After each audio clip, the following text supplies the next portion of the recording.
Unfortunately, PFF's Black Friday sale is no longer going on, but we have a brand new discount to give you guys right now. That is a 30% off discount this holiday season with the promo code HOLIDAY30 to get 30% off a PFF Plus subscription. You get access to our player prop tool that can help you make back whatever you pay for PFF Plus and then some. It can also help you win a fantasy football championship this year. Get the same grades and analytics that every single NFL team uses and every single college football team uses as well. And you get access to the best mock draft simulator on the planet for the 2026 NFL Draft. Again, Holiday 30 to get 30% off a PFF Plus subscription right now. Next up that we've got is the SEC championship game with number 3 Georgia dominating number 9 Alabama by a final score of 28-7.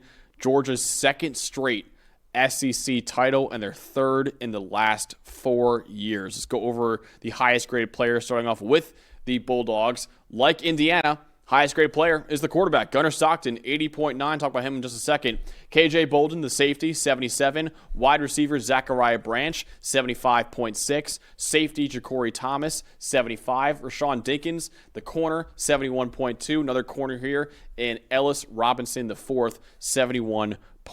Let's go over to Alabama with their highest grade players in the loss. Corner, Damani Jackson, 77.2. Linebacker, Justin Jefferson, 75. Corner, Zabian Brown, 73.9. Another linebacker, and Deontay Lawson, 73.5. D-tackle, Tim Keenan III, 71.3.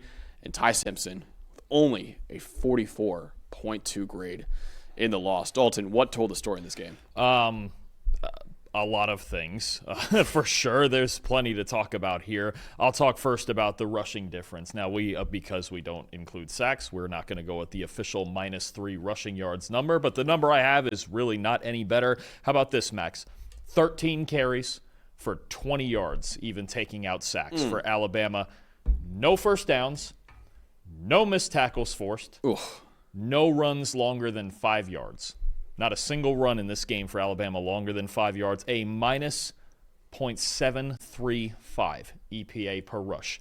Every number I just said to you was the worst in PFF history by an Alabama offense. Every number. And a 55 rushing grade is the third worst, and the only reason it wasn't the worst is because they didn't fumble. Good for them. I mean, you look at Georgia. Georgia's at least capable of running the football. Is it their most efficient performance ever? No. 40 carries, 147 yards. But 10 first downs, including the Nate Frazier touchdown, and they had the ball for almost 37 minutes.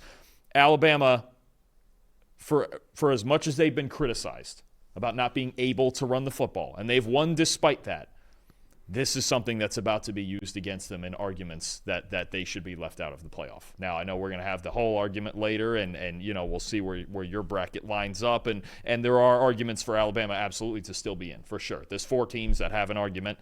Only 2 of them are going to get the spots, but Alabama's complete inability to run the football and as one-dimensional as their offense is, it has hurt them in past games. We saw it against Oklahoma. We saw it in games that they won, right, where they're just too one-dimensional. They slowed down against LSU. They were not great against South Carolina because they couldn't run the ball. It came to a head in this game, and especially with Georgia and everything Glenn Schumann was running in the passing game we'll go over in a second, you just can't. You can't be this one-dimensional against a team this good, and even if they get into the playoff, it has to be their biggest concern against whoever they're playing. They're too one-dimensional on offense. And, Dalton, they were no-dimensional.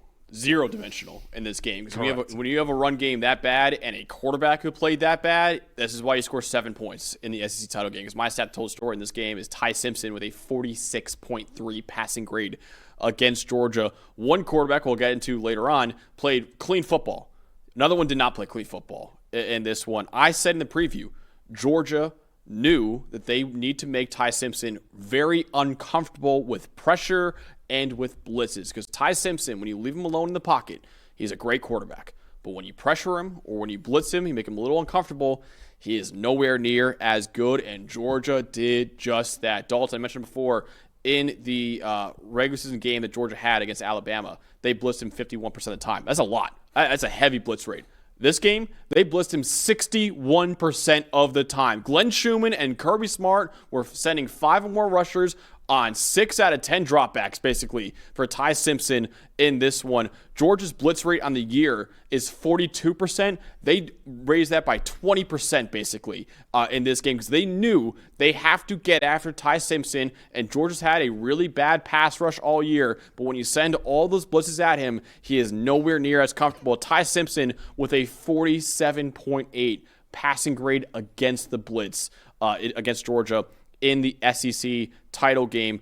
He also had a 45 passing grade when kept clean. And this one reminds me a lot, Dalton, like the Sam Darnold quote of, I was seeing ghosts out there. He was seeing ghosts out there, honestly, at Georgia. He felt like he was always uncomfortable. Even when there was no pressure on him, he still looked uncomfortable for Alabama out there. And listen, he's had a good year overall for the Crimson Tide, but his one kryptonite all year has been when defenses blitz him or pressure him. Credit to Kirby Smart and D coordinator Glenn Schumann for finding that weakness and sticking their thumb in that weakness, and that led to a really bad game from Ty Simpson. It's been the big problem for Simpson as the year has gone along, especially the second half, because the last game he really played well against the blitz was the Vanderbilt game, and understandably so, he was really good in that game. But the second half of the year, it's been not good at all against the blitz. And Glenn Schumann, that's my most impressive guy. He's on an absolute burner right now. Max, Georgia's given up 10 points or fewer in 4 straight games.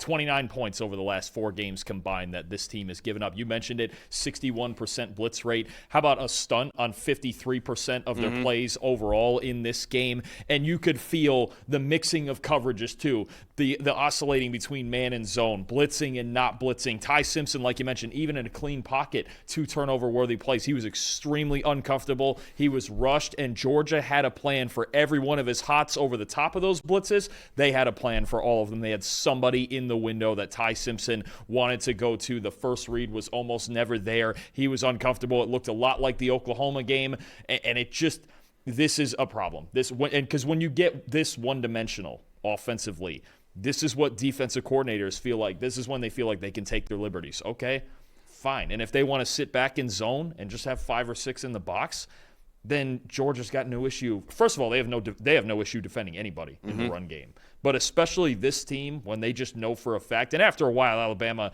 they've shown this before, if they have no success running the football early, they're just not going to do it. They're not going to bother. And they didn't have Jam Miller in this game either. That doesn't help their cause. So it really is the biggest flaw in their team at this point. Alabama is offensively, they can't run the football. They can't get to a play-action game the way they want to. Ty Simpson, without play-action in this game, a 35 passing grade.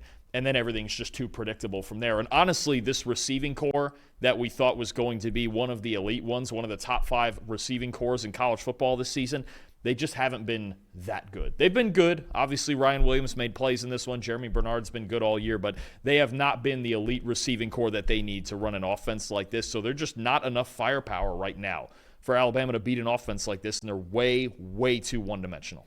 Yeah, Jam Miller and Kevin Riley, their number 2 running back, also was out in this game too. So you're on your number 3 running back already for a struggling run game. And that's the part where, yes, they only had 20 yards rushing, but also only 13 carries. Yeah. And at a certain point, they basically just quit on it. They're like, well, I guess Ty's got to. And Ty Simpson had 4 of those carries. Think about that. I mean, Ryan Williams had 1 of them, and Lottie Brooks had 1 of them. They just cannot. They're incapable of it. There is struggling to run the football.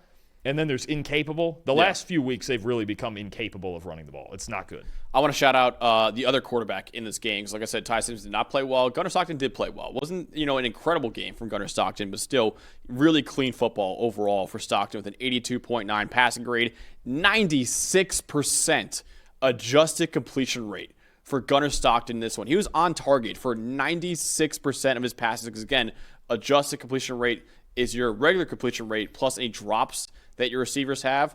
3 touchdowns, no interceptions, and yes, his average at the target was only 2.8 yards in this game. So he was not pushing the ball downfield really at all for Georgia.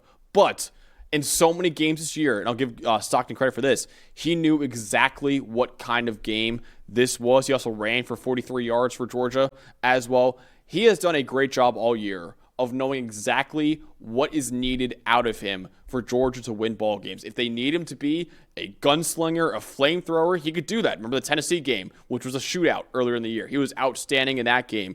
In this one, he was a quiet assassin who let his defense shine in the game. So again, not an incredible day on the stat sheet for Gunnar Stockton, but a great job overall playing clean football, throwing 3 touchdown passes, and leading Georgia to victory and letting the defense be the hero of the game for them. The goal for Georgia on offense here was ball control, because Alabama, despite being a heavy passing team, was one of the national leaders in time of possession, right? They really choke you out with their short, quick passing game, and they want to run as many plays as possible. Georgia came out with the same approach, the run game as they always want, but Gunnar Stockton in this game, a little more conservative, came out with the screen game, racking up yards after catch. It looked like early season Georgia, and again, the big thing, they won time of possession. So not only was Ty Simpson struggling, but they gave him so few opportunities to work.